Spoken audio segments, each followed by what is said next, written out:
अस्सलाम वालेकुम, कैसे हैं आप सब। तो आज हम बात करने जा रहे हैं एक्सरसाइज 6.2 के क्वेश्चन नंबर 12 की। तो मेरे पास ये क्लास 9th मैथमेटिक्स की बुक है साइंस ग्रुप की, और उसका चैप्टर नंबर 6 चल रहा है जिसका नाम है अलजेब्राइक मैनिपुलेशन।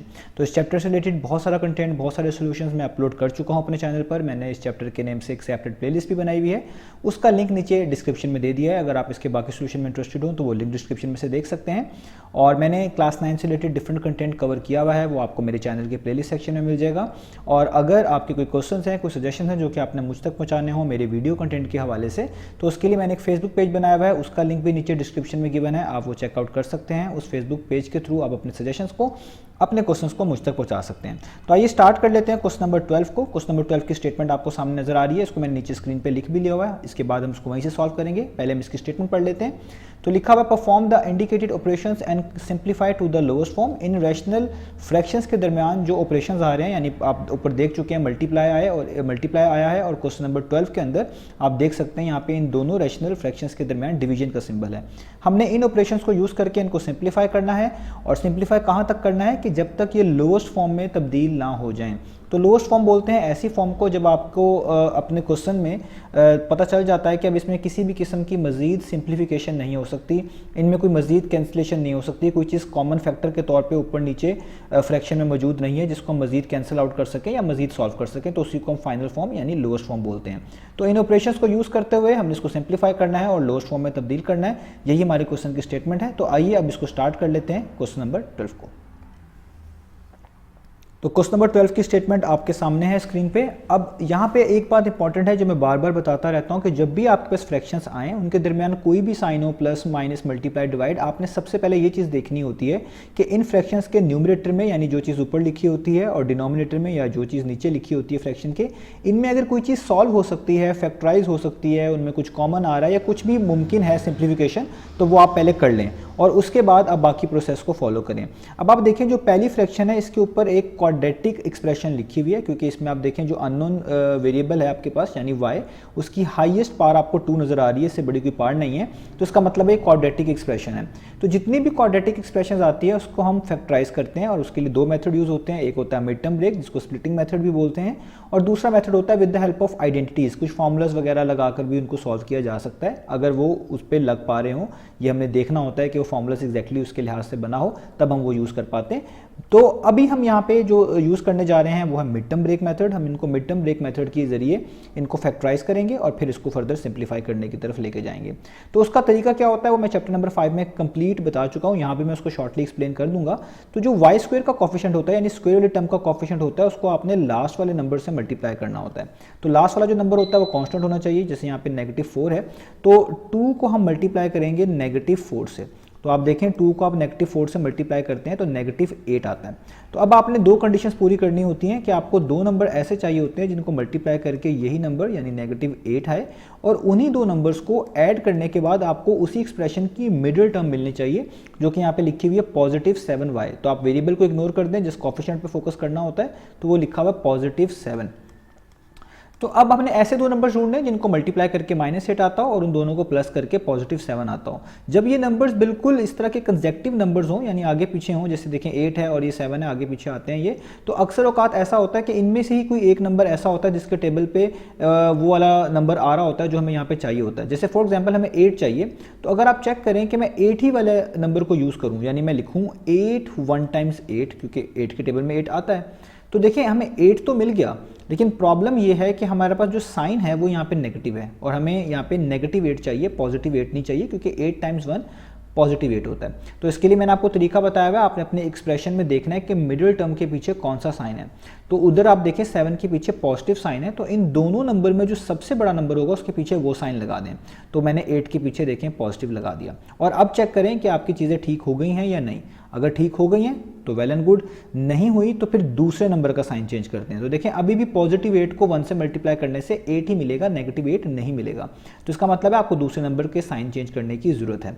तो 1 यहाँ पे पॉजिटिव है, आप उसको नेगेटिव करके देखें, तो मैं यहाँ पे नेगेटिव करूँ तो अब आपको पता है प्लस माइनस माइनस होता है, 8 1 टाइम्स कितना बन जाएगा, -8। यानी पहली कंडीशन तो पूरी हो गई। अब इन्हीं दो नंबर को हम प्लस करके देखेंगे, अगर पॉजिटिव 7 मिल गया तो हमें एक तरह की हमारी मिड टर्म ब्रेक मिल गई।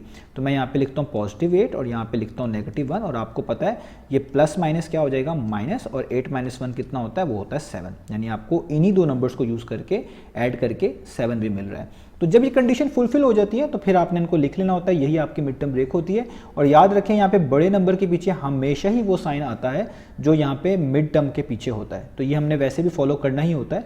बाकी मैंने आपको इसको प्रोसीजर में बता दिया ताकि आपको अच्छे से समझ आ जाए। अब आपने जस्ट दो नंबर्स लिखने हैं, एक है 8 और एक है -1। आप कैसे लिखेंगे ये भी आपको आता है, पहले वाला वैसे ही 2y², अगला नंबर जो कि पॉजिटिव आपने 8 चूज़ किया था उसके साथ वही वेरिएबल यूज़ करेंगे जो यहाँ मिड टर्म के साथ होगा यानी y, और आगे आप देखें -1 आपने यूज़ करना है। आप यहाँ से भी लिख सकते हैं, ये जो आपने सॉल्व किया होता है इससे भी आप डायरेक्ट लिख सकते हैं। तो आप देखें -1 है तो आप लिख लें -1 और आगे y, और यहाँ पे आ जाएगा -4 वैसे का वैसे ही, और नीचे आपके पास जो ये डिवीजन की लाइन है ये आपने वैसे की वैसी लगा लेनी है। अब इधर भी आप देखें कि फिर दोबारा क्वाड्रेटिक एक्सप्रेशन है तो सेम प्रोसीजर करना है आपको। तो 3 को पहले आप 4 से मल्टीप्लाई करें, यहाँ पे पॉजिटिव 4 है तो जब आप 3 को पॉजिटिव 4 से मल्टीप्लाई करेंगे तो आपको पता है 3 4 टाइम्स होता है 12, यानी अब आपको दो नंबर्स ऐसे चाहिए जिनको मल्टीप्लाई करके यही नंबर 12 मिले, और उन्हीं दो नंबर्स को प्लस करने के बाद इसी एक्सप्रेशन की मिड टर्म मिले, जो कि आप देखें यहाँ पे -13 है। तो यहाँ पे आपको लिखना पड़ेगा -13, और फिर दोबारा देखें ये 12 और 13 आगे पीछे नंबर हैं यानी कंसेक्टिव नंबर्स हैं, तो इन्हीं में से किसी एक का टेबल ट्राई कर लेते हैं। जैसे अगर हमें 12 बनाना है फॉर एग्जांपल, तो 12 1 टाइम्स ही 12 होता है। तो इन्हीं टेबल की बात कर रहा हूँ, आप कोई भी नंबर चेक कर सकते हैं, लेकिन शर्त ये है कि वो ये दोनों कंडीशंस फुलफिल करे जिस तरह ऊपर हमने फुलफिल करवाई हैं। तो हम यहाँ पे लिख लेते हैं 12 और 1 टाइम्स 12।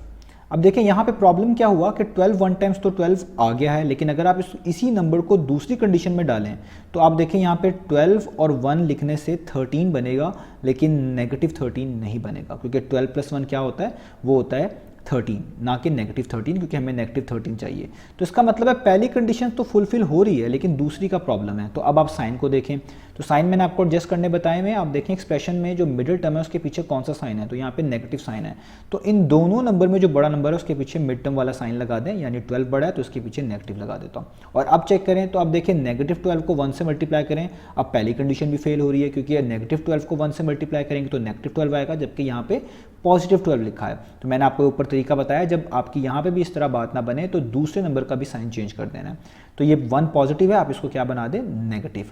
और अब आप देखें जब भी कोई नेगेटिव नंबर से मल्टीप्लाई होता है तो उसका आंसर हमेशा पॉजिटिव आता है, यानी 12 1 टाइम्स 12 ही आएगा। और इन्हीं दो नंबर को नीचे भी लिखना है, तो यहाँ पे -12 लिख देता हूँ, यहाँ पे -1 लिख देता हूँ, और अब आप इनको सॉल्व करें तो ये हो जाएगा -12 प्लस माइनस माइनस, तो माइनस माइनस प्लस, तो 12 में +1 करेंगे तो कितना आ जाएगा, -13, क्योंकि साइन बड़ी वैल्यू का -13। अब देखें आप ये दोनों कंडीशंस पूरी हो गई। तो जब ये दोनों कंडीशंस पूरी हो जाए अब आपने ये वाले नंबर्स लिख लेने हैं। तो मैं यहाँ पे लिख लेता हूँ, यहाँ पे आ जाएगा 3y² -12y -1y, एक नंबर -12 था, एक था -1, वेरिएबल वही, और +4। यहाँ तक हमने इसको कर लिया। अब जो डिवीजन का साइन होता है, ये आपको पता है डिवीजन का जहाँ पे सिंबल बना आता है, ये ऑपरेटर आता है, तो इसको हम अक्सर औकात मल्टीप्लिकेशन में चेंज करते हैं ताकि कैंसिलेशन हो सके। तो डिवीजन को हम यहाँ पे किस में बदल देते हैं, मल्टीप्लिकेशन में। और जैसे ही आप डिवीजन को मल्टीप्लिकेशन में बदलते हैं तो जो भी चीज़ उसमें आगे लिखी होती है, अगली वाली फ्रैक्शन, उसका रेसिप्रोकल ले लेते हैं, यानी जो उसका नीचे लिखा होता है उसको ऊपर लिख देते हैं, जो ऊपर लिखा होता है उसको नीचे लिख देते हैं। तो हम भी यहाँ पे यही करेंगे, 6y² को ऊपर यानी 6y² + y - 1 ऊपर, और नीचे हम लिख देंगे यहाँ पे 4y² - 1। ठीक है, अब इधर आगे स्टेप चलते हैं। अब आपको पता है इनमें से कॉमन लेना है, उम्मीद है वो आपको आता होगा, मैंने चैप्टर नंबर 5 में डिटेल से बताया हुआ है। तो 2 और 8 में 2 कॉमन है क्योंकि 2 इन दोनों को डिवाइड करता है, तो 2 निकाल लें। y² में और y में y⁻1 कॉमन है, आपको पता है कि कोई वेरिएबल सेम हो तो जो पार्ट छोटी होती है वो वाली टर्म को कॉमन में लिखते हैं, तो y बाहर कॉमन आ गया। ब्रैकेट्स डालें, 2 पहले ही बाहर है, इसको लिखने की जरूरत नहीं है। y² का मतलब है 2y, 1y बाहर है तो 1 आप लिख दें अंदर, प्लस 8, जब आपने 2 कॉमन लिया हो, कोई नंबर कॉमन लिया हो तो आप उसका टेबल पढ़ते हैं, तो 2 के टेबल में 8 कहाँ पे आता है, वो आता है 4 टाइम्स, तो वो यहाँ पे लिखेंगे 2 4 टाइम्स 8। और ये सेम y बाहर मौजूद है तो उसको दोबारा लिखने की जरूरत नहीं है, आप ब्रैकेट क्लोज कर देंगे। ये कॉमन लेने का तरीका होता है। अदरवाइज आपके पास 2y जो यहाँ पे लिखा हुआ है, आप उसको इन दोनों टर्म से पहले से डिवाइड कर दें तो जो आंसर आएगा वो y और 4 ही आएगा, यानी y + 4 ही आएगा। तो भी आप इस तरह भी करके लिख सकते हैं। आगे आप देखें नेगेटिव का साइन है 1y और 4 में सवाई 1 के कुछ भी कॉमन नहीं है, तो आप 1 लिखें, ब्रैकेट्स y, क्योंकि नेगेटिव साइन है अंदर साइन चेंज होगा तो माइनस माइनस क्या हो जाएगा, प्लस, तो ये हो जाएगा y + 4।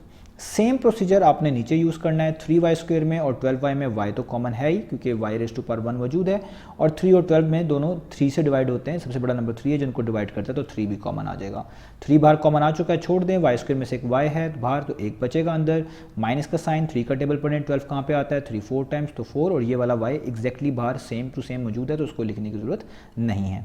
इधर भी दोनों में कुछ कॉमन नहीं है तो -1 कॉमन लिखेंगे, y वैसे ही लिखेंगे और बाहर माइनस का साइन है तो साइन चेंज करना पड़ेगा तो प्लस माइनस माइनस हो जाएगा और यहाँ पे आ जाएगा y-4 मल्टीप्लाई का साइन। अब देखिए यहाँ पे फिर से आपको मिड टर्म ब्रेक करनी पड़ेगी तो क्योंकि यहाँ पे वेरिएबल की हाईएस्ट पार्ट फिर से 2 है तो यानी ये फिर से क्वाड्रेटिक एक्सप्रेशन आपको पता चल रहा है कि गिवन है तो यहाँ पे भी हमें इसको मिड टर्म ब्रेक करनी है। तो मैं जो ये राइट साइड पे लिखा हुआ है इसको रब कर देता हूँ ताकि हम इसकी मिड टर्म ब्रेक कर पाएँ। तो यहाँ पे भी हम सेम प्रोसीजर करेंगे, 6 को जो है लास्ट वाले नंबर से मल्टीप्लाई करेंगे तो आपको पता है 6 को यानी लास्ट वाला नंबर -1 है उससे मल्टीप्लाई करें तो -6 आता है। अब आपको 2 नंबर ऐसे चाहिए दोबारा से जिनको मल्टीप्लाई करके सेम नंबर यानी -6 मिले और उन्हीं 2 नंबर्स को प्लस करके मिड टर्म, यानी यहाँ पे आप मिड टर्म देखें पॉजिटिव y लिखी हुई है, इसका मतलब होता है 1y, कुछ ना लिखा हो तो 1 लिख सकते हैं तो मिड टर्म बनेगी +1। तो ऐसे 2 नंबर्स चाहिए जिसको मल्टीप्लाई करके -6 मिले और उन्हीं 2 नंबर्स को ऐड करके मिड टर्म यानी +1 मिले। तो ऐसे 2 नंबर्स कौन कौन से हो सकते हैं, तो आपको देखें एक हो सकता है 3 और एक हो सकता है 2, क्योंकि 3 को 2 टाइम्स करें तो 6 तो मिलता है। अब प्रॉब्लम ये है कि यहाँ पे नेगेटिव साइन है और 3 2 टाइम्स 6 होता है, -6 नहीं होता। तो यह मैंने आपको तरीका बताया हुआ, मिड टर्म के पीछे देखिए साइन कौन सा है, वो पॉजिटिव है, तो जो बड़ा नंबर है 3 और 2 में से जो कि 3 बनता है उसके पीछे पॉजिटिव लगा दें। तो अभी भी आप देखें +3 को 2 से करने से -6 नहीं मिलेगा, 6 ही मिलेगा। तो ये भी चीज़ समझा चुका हूँ। तो फिर दूसरे नंबर का साइन चेंज कर दें तो 2 का मैं साइन चेंज कर देता हूँ, तो वो मैंने कर दिया -2। तो अब आप देखें 3 को -2 से मल्टीप्लाई करेंगे तो -6 ही मिलेगा। और अगर आप इन्हीं 2 नंबर्स को नीचे लिख लें, +3 को और -2 को, तो ये हो जाएगा 3 + माइनस यानी 2 और 3 - 2 कितना होता है, वो होता है 1 यानी 1 ही मिलेगा। तो दोनों कंडीशन सेटिस्फाई हो गई। तो अब आप इसको लिख लें, आप लिख लें 6y², पहला नंबर +3 साथ वही वेरिएबल y, दूसरा नंबर -2 और वो भी साथ y और -1। अब इधर जो ये 4y² -1 लिखा हुआ है, ये 2 ही टर्म्स हैं। अगर मैं 4y² को इस तरह लिख लूँ 2y और इस पे होल स्क्वायर, इससे भी कोई फर्क नहीं पड़ेगा क्योंकि 2 का स्क्वायर 4 ही होता है और y का स्क्वायर y² ही होता है। और 1 पे भी लिख लूँ 1 का स्क्वायर तो यहाँ पे भी कोई फर्क नहीं पड़ेगा, 1 का स्क्वायर 1 स्क्वायर ही होता है। ऐसा मैंने क्यों लिखा है, क्योंकि मुझे लगा कि ये चीज़ इससे मैच करती है जो हमने आइडेंटिटी पढ़ी हुई है, या आप इसको फॉर्मूला कह लें a² - b² से, क्योंकि a² - b² किसके इक्वल होता है, a + b और a - b के। यानी अगर कोई चीज़ पे स्क्वायर हो, 2 चीज़ें हों उन पे स्क्वायर हो और बीच में माइनस का साइन हो तो आप उसको इस चीज़ में कन्वर्ट कर सकते हैं। तो मुझे लगा कि ये भी 2 ही टर्म्स हैं और एक पे स्क्वायर है दूसरे पे बनाया जा सकता है, तो मैंने इन दोनों को इस फॉर्म में लिखना चाहा जो कि मैंने लिख दिया है नीचे, ताकि मैं इन पे ये वाला फॉर्मूला अप्लाई कर सकूँ। तो यहाँ तक मैंने कर लिया। अब हम आगे चलते हैं। तो अब यहाँ पर आप देखें जो चीज़ रिपीट हो रही होती है, 2 दफ़ा आ रही होती है, इनको हम 1 दफ़ा लिख लेते हैं, इसको भी हम कॉमन निकालना कहते हैं। और जो चीज़ बच जाती है, जो बची क्या है, वो है 2y और ये -1, इसको ब्रैकेट्स में अलग से लिख देंगे यानी 2y और -1। सेम प्रोसेस नीचे करेंगे हम। यहाँ पे जो चीज़ 2 दफ़ा आ रही है y-4 उसको 1 दफ़ा लिख लेंगे इस तरीके से ब्रैकेट्स में, और जो चीज़ बच गई इसके अलावा यानी 3y और -1 उसको भी ब्रैकेट्स में लिख लेंगे इस तरीके से, 3y और -1। यहाँ पे आपको फिर से कॉमन लेना पड़ेगा और 6y² में और 3y में 3 भी कॉमन है और y भी कॉमन है। मैं ऊपर समझा चुका हूँ कॉमन लेने का तरीका, दोनों में y आ रहे हैं, y की छोटी पार्ट ये वाली है 1 तो इसी को कॉमन लिखा है। 6 और 3 पे डिवाइड होते हैं तो 3 को कॉमन लिखा है, तो 3 2 टाइम्स 6 हो जाएगा, y² है तो 1 y बचेगा। यहाँ पे देखिए 3 भी बाहर आ चुका है और y भी बाहर आ चुका है, तो ये कंप्लीट टर्म बाहर मौजूद है तो इसकी जगह जस्ट 1 बचेगा तो 1 लिख दें। इन दोनों में कुछ कॉमन नहीं है तो -1 कॉमन है और 2y बाहर माइनस हो तो अंदर साइन चेंज करना पड़ता है तो माइनस प्लस हो जाएगा और ब्रैकेट क्लोज। और नीचे अब आपने ये वाला फॉर्मूला लगाना है कि जब भी कोई चीज़ इस तरह की फॉर्म में लिखी हो यानी a² - b² की फॉर्म में लिखी हो तो आप उसको इस फॉर्म में लिख सकते हैं, a + b और a - b। a के लाएगा पहले वाला 2y, b के लाएगा ये 1। जो भी स्क्वायर के नीचे होते हैं वही a और b के लाते हैं, तो पहले स्क्वायर के नीचे 2y है वो a है, जो दूसरे स्क्वायर के नीचे 1 है वो b है। तो आप इसको लिख लें a + b और a - b यानी 2y यानी a + b यानी 1 और 2y यानी a और -b यानी 1। यहाँ तक हमने कर लिया। अब इसको आगे कर लेते हैं। तो अब हम इसको, यहाँ पे तो मैं चीज़ें वैसे ही उतार रहा हूँ, यहाँ पे मैं लिखूँगा y + 4, ये मैं वैसे ही उतार रहा हूँ, ये ऊपर ब्रैकेट्स हैं, और यहाँ पे भी जो चीज़ वैसी लिखी हुई है इसको मैं ऐसे ही उतारूँगा 2y - 1, और नीचे जो चीज़ लिखी हुई है यानी y - 4 इसको भी वैसे उतारूँगा